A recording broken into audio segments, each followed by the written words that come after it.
Good morning. My name is George Truckenbrod. I'm the Country Director of International Service in Bolivia, and I would like to share you about our experiences working with young people with disabilities through the International Citizen Service Scheme aquí in Bolivia.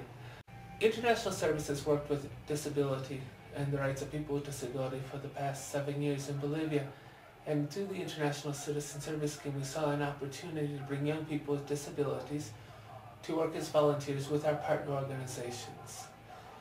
Our partner organization, which we were working with, CNDs, is a local partner organization working to promote the rights of people with disabilities as well as children and young people. They are working with a self-support group of people with disabilities where, through 2 projects, we were supporting them to strengthen their capacities as an organization, also to promote the rights of people with disabilities in the theme of art and cultural exchange. The International Citizen Service Scheme is open to young people between the age of 18 and 23, now 18 to 25, that can include people with disabilities. And we wanted to show that a young person as a volunteer with disabilities could participate in the scheme just as anybody else. We had the opportunity to have 2 volunteers working with us, Ethan and Dan, who worked with us for a month with 2 support staff. And it was a very interesting experience because it showed a different way of what Bolivians thought about disability in the UK, as well as what people with disabilities in the UK thought about disability in Bolivia. I think there's a preconception that what goes on in disability in countries that are in development is very different than what's in the UK. But actually what we saw was that there are similarities between the realities of people with disabilities in the UK as well as people with realities living with disabilities in Bolivia. We wanted to show that a person with disability can participate in all the processes, whether it's from the UK or from Bolivia, just as anybody else did. And I think we achieved that. We could show that it was much more inclusive. We could show that people with disabilities in Bolivia as well as the UK, they could participate. They could sit down and plan together. They could exchange their experiences. They could, in this project, they were going to museums where they learned about cultural and educational and historical aspects about Bolivia. And then they could go back to and have sessions on reflection where they actually reflect on what they learned about culture in Bolivia.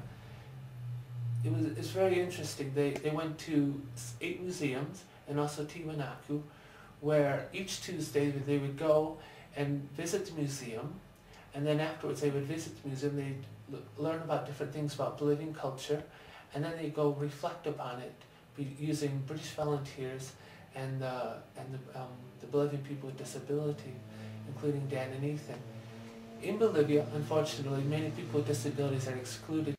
They cannot go to museums, they see the disability as a limitation, and they say, oh, a person with disabilities can't attend to a museum, or they can't visit Tiwanaku, which is an ancient archaeological site, which is an ancient civilization which was before the Incas. And I think that there's a preconception that, oh no, a person with disabilities can't go, we don't know how to work with a person with disabilities. And what we showed was, at first some of the museum guides, they wanted to help the person with disability.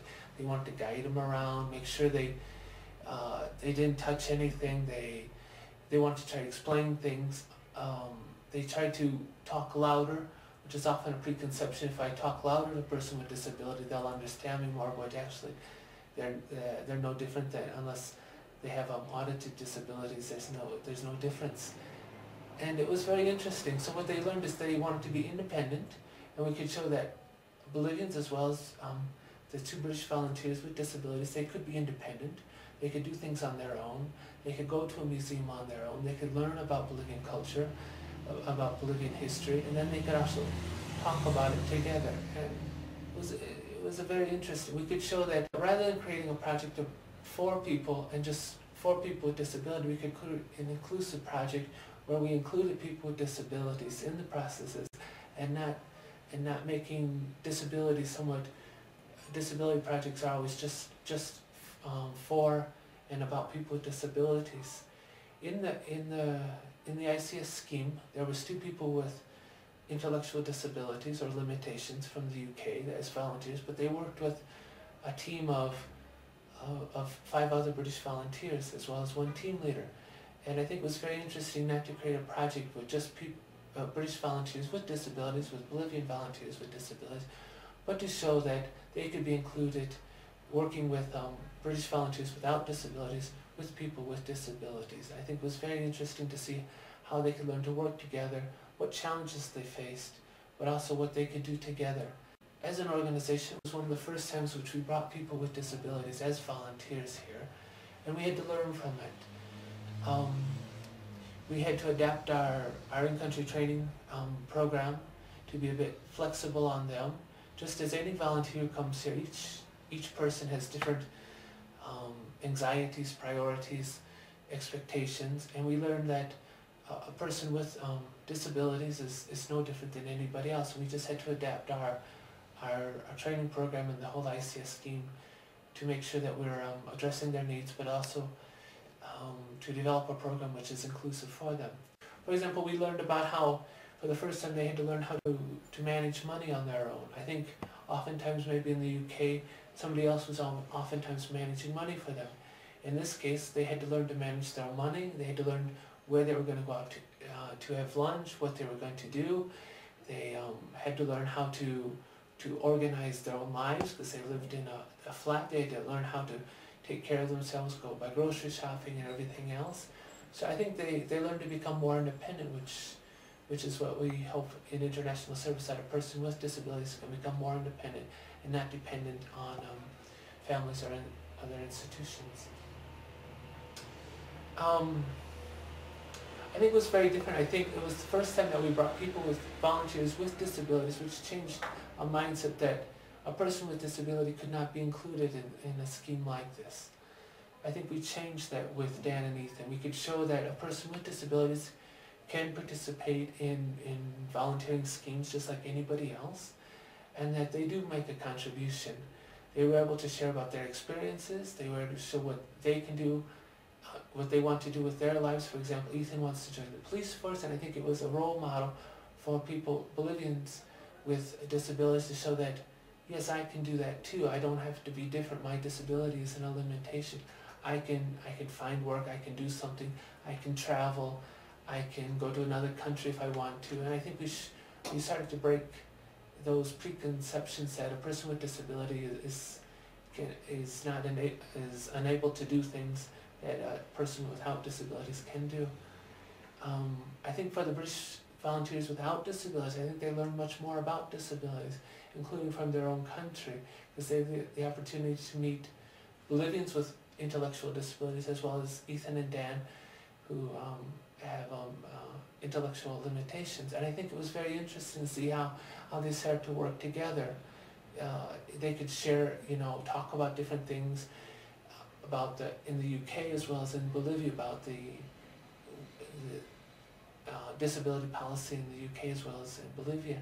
And I think we did start to see that there are some similarities.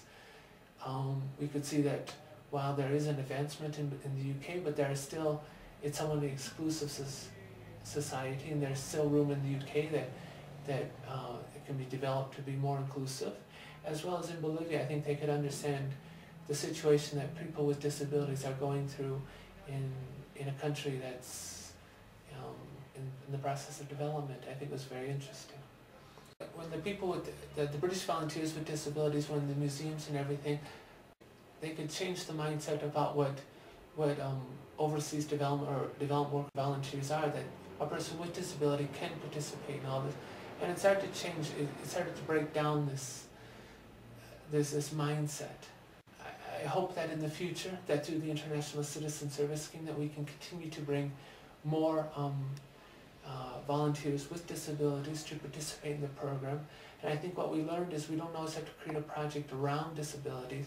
We can include volunteers with disabilities into our existing projects at the moment, and just to show that they can be included just as anybody else, and they can work to contribute to development. They can bring a different perspective, and that they can develop themselves personally. They contribute to development in Bolivia and also the Millennium Development Goals.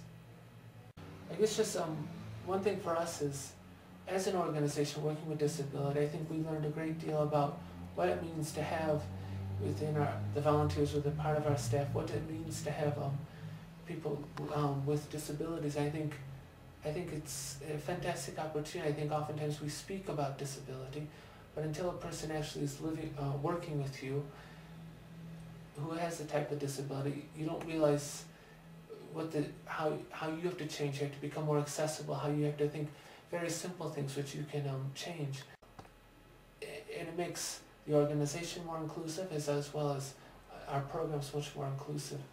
And I think it was just a great opportunity for us to have it, and I hope that more volunteers through the ICS scheme can come over to Bolivia and to work with us in the future. Thank you.